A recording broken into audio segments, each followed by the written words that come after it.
Hello everyone, welcome to knowledge mall. तो आज की जो वीडियो है उसमें हम लोग देखेंगे एनसीईआरटी क्लास 6 के हिस्ट्री के चैप्टर 5 का क्वेश्चन एमसीक्यू के रूप में क्वेश्चन आंसर, जो कि आपको सभी कॉम्पिटिटिव एग्जाम के लिए काफ़ी हेल्पफुल होने वाला है। तो आज हम लोग अध्याय 5 में राज्य, राजा और एक प्राचीन गणराज्य से रिलेटेड जितने भी इंपॉर्टेंट एमसीक्यू बन पाए उन सारे एमसीक्यू को मैं लेकर आई हूँ। तो आप ध्यान से वीडियो को बिना स्किप किए सारे क्वेश्चन को बहुत अच्छे से देखें, हो सके तो आप कॉपी पे से नोट करते जाएं, ताकि जब आपका एग्ज़ाम आए तो आप फटाफट से इसका रिवीजन अच्छे से कर सकें। और होमवर्क के लिए आप नोट कर लें कि होमवर्क के लिए आपको अध्याय 6 पढ़ना है, नए प्रश्न नए विचार चैप्टर को। तो चलिए स्टार्ट करते हैं आज का क्वेश्चन है पहला कि वर्ण व्यवस्था के अनुसार निम्नलिखित में से किन लोगों को वेदों के अध्ययन का अधिकार नहीं था। आंसर है ऑप्शन डी, ए तथा बी दोनों को, शूद्रों को और महिलाओं को। वैदिक काल में पुरोहितों ने लोगों को 4 वर्णों में बांटा था, ब्राह्मण, क्षत्रिय, वैश्य एवं शूद्र। शूद्रों का काम अन्य तीनों वर्णों की सेवा करना था, इसे कोई अनुष्ठान करने का अधिकार नहीं था। प्रायः औरतों को भी शूद्र के समान माना गया था। महिलाओं तथा शूद्रों को वेदों के अध्ययन का अधिकार नहीं था। निम्नलिखित में से कौन से उत्तर वैदिक ग्रंथ नहीं हैं। आंसर है इसका ऑप्शन ए, ऋग्वेद। चारों वेदों में ऋग्वेद सबसे पुराना है। ऋग्वेद के काल को ऋग्वैदिक काल के नाम से जानते हैं। सामवेद, यजुर्वेद, अथर्ववेद, ब्राह्मण, उपनिषद तथा कई अन्य ग्रंथों के ऋग्वेद के बाद रचे होने के कारण इन्हें उत्तर वैदिक ग्रंथ कहा जाता है। मगध से होकर जाने वाली गंगा तथा सोन नदियों का महत्व निम्नलिखित में से किस में निहित है। आंसर है ऑप्शन डी, उपरोक्त सभी में। जल वितरण, यातायात, जमीन को उपजाऊ बनाना। मगध एक महत्वपूर्ण जनपद था। गंगा और सोन नदियां मगध से होकर बहती थी। ये यातायात, जल वितरण और जमीन को उपजाऊ बनाने के लिए बहुत महत्वपूर्ण थी। अजातशत्रु वज्जी संघ पर आक्रमण करना चाहता था। उसने उस विषय पर सलाह के लिए अपने एक मंत्री को बुद्ध के पास भेजा। अजातशत्रु ने उस मंत्री का नाम क्या था। आंसर है इसका ऑप्शन बी, वस्सकार। अजातशत्रु ने अपने मंत्री वस्सकार को वज्जी संघ पर आक्रमण के संदर्भ में सलाह लेने हेतु बुद्ध के पास भेजा था। दीघ निकाय निम्नलिखित में से क्या है। आंसर है ऑप्शन ए, बौद्ध ग्रंथ। दीघ निकाय एक प्रसिद्ध बौद्ध ग्रंथ है जिसमें कि बुद्ध के कई व्याख्यान दिए गए हैं। इन्हें लगभग 2300 वर्ष पूर्व लिखा गया था। गणों या संघों पर निम्नलिखित में से किस शासक ने विजय प्राप्त की थी। आंसर है ऑप्शन सी, गुप्त ने। कई शक्तिशाली राजा इन संघों को जीतना चाहते थे। इसके बावजूद उनका राज्य अब से लगभग 1500 वर्ष पूर्व तक चलता रहा। इसके बाद गुप्त शासकों ने गण और संघ पर विजय प्राप्त कर उन्हें राज्य में मिला लिया। गण या संघ के संदर्भ में निम्नलिखित कथनों पर विचार करें और बताएं कि कौन सा कथन सत्य है।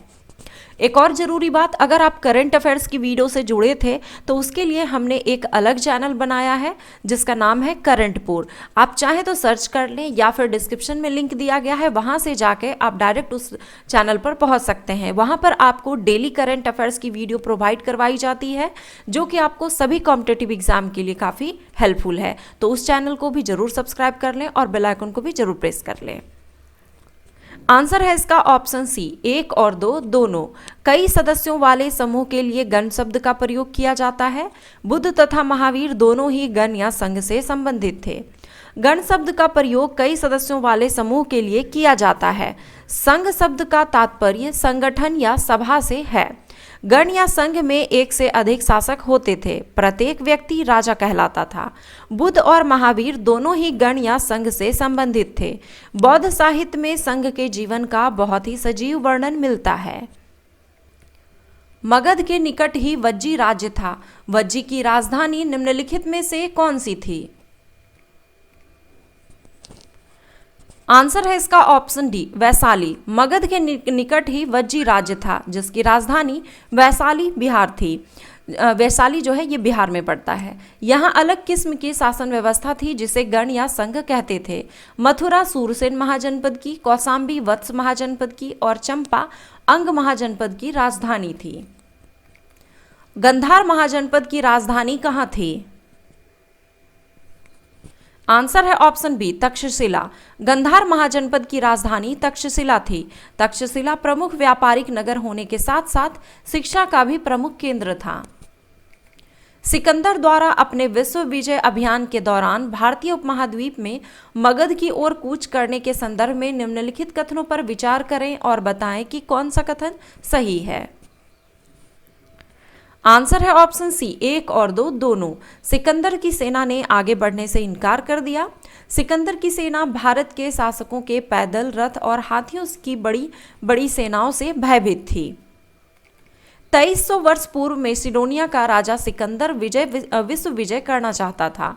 पूरी तरह सफल न होने पर भी वह मिस्र और पश्चिमी एशिया के कुछ राज्यों को जीतता हुआ भारतीय उपमहाद्वीप में व्यास नदी के किनारे तक पहुंच गया।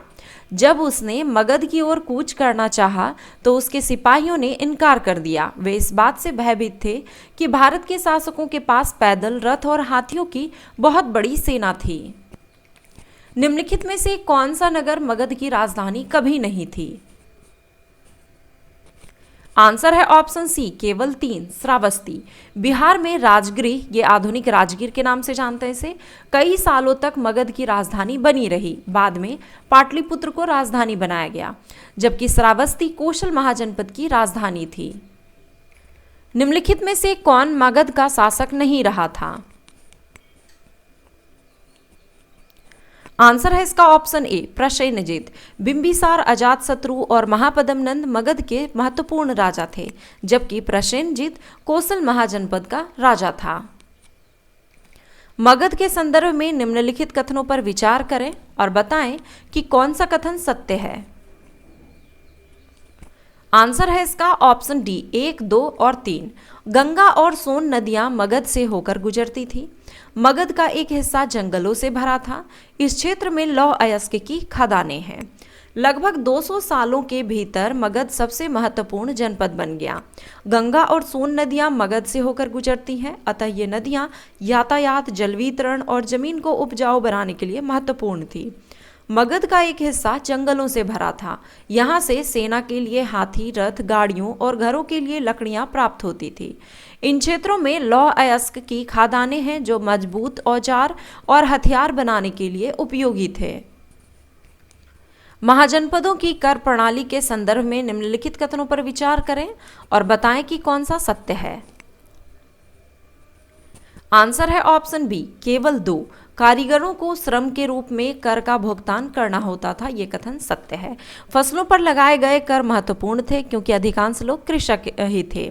यहाँ पे पहला कथन दिया गया था कि प्रायः उपज का 1/3वां हिस्सा कर के रूप में निर्धारित किया जाता था, जिसे कि भाग कहते थे। यहाँ पर यह गलत है क्योंकि प्रायः उपज का 1/3 नहीं बल्कि 1/6 हिस्सा कर के रूप में निर्धारित किया जाता था, जैसे कि भाग कहा जाता था। महाजनपदों के संदर्भ में निम्नलिखित कथनों पर विचार करें और बताएं कि कौन सा कथन सत्य है। आंसर है इसका ऑप्शन ए, केवल 1। महाजनपदों की कई राजधानियों में किलेबंदी की गई थी। राजा सेना रखने लगे थे जिससे कि वेतन दिया जाता। यहाँ पे पूछा गया था कौन सा सत्य है, तो यहाँ पे ये कथन सत्य है। दूसरा कथन पढ़ रहे हैं कि राजा सेना रखने लगे थे जिसे वेतन दिया जाता था। वेतन का संपूर्ण भुगतान आहत सिक्कों के रूप में दिया जाता था। ये गलत है क्योंकि राजा जो है सेना तो रखने लगे थे, सिपाहियों को वेतन देकर पूरे साल रखा जाता था, लेकिन कुछ भुगतान आहत सिक्कों के रूप में होता था, ना कि संपूर्ण भुगतान। लगभग 2500 वर्ष पूर्व कुछ जनपद अधिक महत्वपूर्ण हो गए। इन्हें महाजनपद कहा जाने लगा।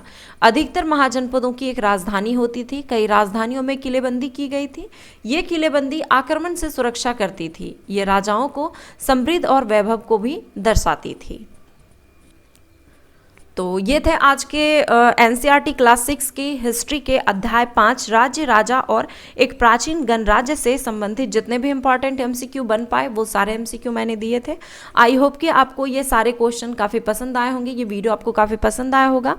और नेक्स्ट होमवर्क के लिए मैं फिर से बोल दे रही हूँ कि आपको नेक्स्ट चैप्टर जो पढ़ना है अध्याय 6 क्लास 6 हिस्ट्री का, जिसमें जो चैप्टर है नए प्रश्न नए विचार। अगर आप इसे पढ़ लेते हैं और फिर जब आप इसका एमसीक्यू लगाते हैं तो आपका रिवीजन काफ़ी अच्छे तरीके से होता है और आपको लंबे समय तक याद भी होता है। और फिर से दोहरा रही हूँ कि आप इसे कॉपी में नोट करके ज़रूर रखें। कॉपी में नोट करने वक्त भी आपको बहुत अच्छे से याद भी हो पाएगा और इसे आप सुरक्षित अगर रखेंगे तो जब एग्ज़ाम के टाइम में आपको रिवीजन करने में काफ़ी मदद मिलेगी। तो वीडियो पसंद आया तो एक लाइक ज़रूर करें, कमेंट करें और अपने दोस्तों के साथ शेयर ज़रूर करें। धन्यवाद।